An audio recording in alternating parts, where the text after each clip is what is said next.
आमचं आहे शेतात घर आणि नवरोबाला इथेच राहायला आवडतं. तर आता शेताची जी अवजारे असतात ना ते इकडे तिकडे ठेवून देतात आणि कधी सापडले ना इतक्या आनंदाने लहान मुलासारखे नाचायला लागतात.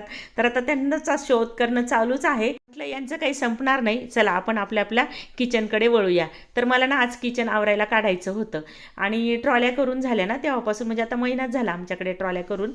तर ते काय आवरलं केलं नव्हतं, तर मग मी सर्व सामान काढलं बाहेर आणि घासायला घेतले. डबे वगैरे, काही तांदूळ वगैरे भरायचे असतात, ते काही किराणा माल असतो, काही वस्तू करायच्या असतात, रेसिपी करायच्या असतात, काय कमी आहे काय नाही आहे ते बघायचं होतं. म्हणून सगळी भांडी माझी मी सुरुवातीलाच घासून घेतली. नंतर आंघोळ वगैरे केली, देवपूजा केली, स्वयंपाकाला लागली. बाजरीच्या गरमागरम भाकरी आणि भाजलेल्या वांग्याचं भरीत करायचं होतं. वांगे भाजून झाले आणि भरीत केलं. आणि आमच्याकडे ना आमचा डॉगी आहे गबरी, त्याच्यासाठी भात पण केला.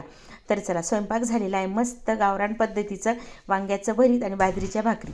या मंडळी जेवायला या जेवायला.